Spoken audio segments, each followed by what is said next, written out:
Have you ever noticed how a simple knock at the door can stir up tension rather than excitement? It's not that you dislike people, and it's not that you want to isolate yourself from the world. Yet, when someone announces their arrival, something inside you recoils. Your heart doesn't leap with joy, it braces. Why is that? Many people carry this silent discomfort without ever naming it.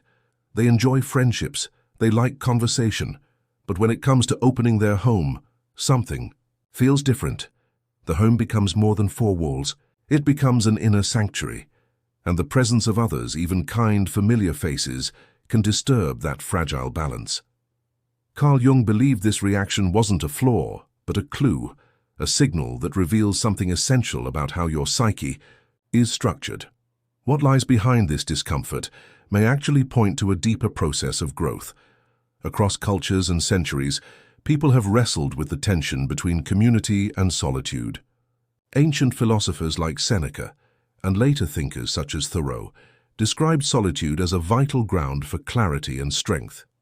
Jung continued this tradition by showing that the impulse to withdraw is not an accident, but a profound expression of the psyche's need for renewal. What may feel like an awkward quirk in modern social life is, in truth, part of a very old human rhythm. In his book Psychological Types, 1921, Carl Jung introduced the concepts of introversion and extroversion. For him, these weren't superficial labels about being shy or outgoing, but descriptions of where psychic energy flows. Extroverts draw vitality from activity and external engagement, while introverts replenish their strength in silence, reflection, and solitude. If you find visitors exhausting, it may not be because of who they are, but because of how your energy works. The simple presence of another person demands outward focus, listening, responding, adjusting. For the introverted psyche, this outward pull depletes reserves that can only be restored in quiet. Your home then becomes a symbolic sanctuary, a place where your energy reorganizes itself. When that space is entered, the natural flow is disrupted. This is not rudeness, nor is it avoidance, it is the psyche protecting itself. Jung also wrote about the persona, the social mask that allows us to function in society. In the Archetypes and the Collective Unconscious, 1959, he described it as both necessary and limiting. The persona helps us play our roles, friend, colleague, host. But it is not the whole of who we are. When a visitor steps into your home, you are suddenly required to wear that mask again. You tidy your words, manage your expressions, perhaps even adjust the atmosphere of your space. Yet your home is supposed to be where the mask comes off. That clash between needing to perform and wanting to rest is at the core of why visitors can feel draining. What looks like indifference to others is often self-preservation, the psyche's attempt to resist the demand of constant performance. Another layer of Jung's psychology explains why visits can stir emotions you didn't expect: the shadow. In Aeon, 1951, Jung described the shadow as the hidden side of the personality, the parts we suppress or refuse to acknowledge. Encounters with others can awaken these hidden contents without us realizing it. Think of a time when a guest said something ordinary, yet you felt irritation rising within you. The discomfort was not about them, but about what their presence touched in you. Jung warned that what you do not bring into consciousness will appear in your life as fate.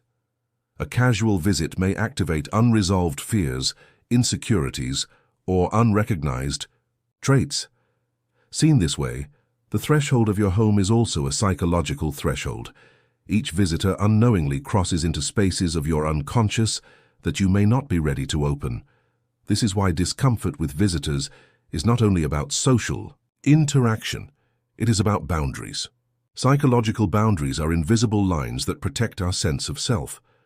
When someone enters our home, they may also cross those boundaries unconsciously.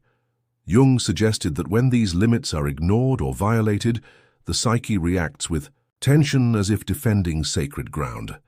And so the house begins to take on symbolic meaning. It is not just where we live, but where the deepest parts of us are guarded. Jung often interpreted houses in dreams as symbols of the self.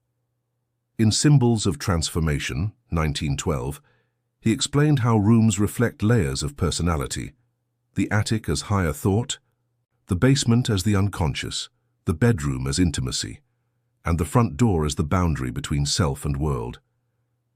Your home, then, is more than a backdrop. It is a mirror of the soul. Protecting it means protecting your inner balance. This is also why the archetype of the hermit becomes so meaningful. The hermit, holding his lantern in solitude, embodies the wisdom that arises only in silence.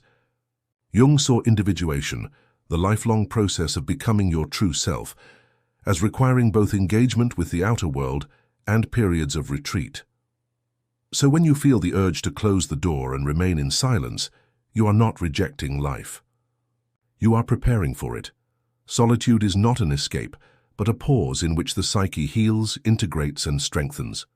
For Jung, individuation meant becoming who you truly are, not who society expects you to be. That path cannot unfold in constant noise. It requires silence, reflection, and the courage to protect your own boundaries. In Memories, Dreams, Reflections, 1961, Jung confessed, "Solitude is for me a fountain of healing which makes my life worth living." This is why your discomfort with visitors is not a weakness. It is your psyche insisting on space for growth. Protecting your solitude means protecting the conditions under which individuation becomes possible. Your boundaries are not rejection. They are acts of care for your inner self. So the next time you feel uneasy about visitors, remember this. You are not broken, nor are you cold. You are simply attuned to your own psychological truth. Your need for solitude is not selfish. It is sacred. It is the ground where your inner life reorganizes, where the hermit's lantern guides you inward, and where individuation slowly takes shape.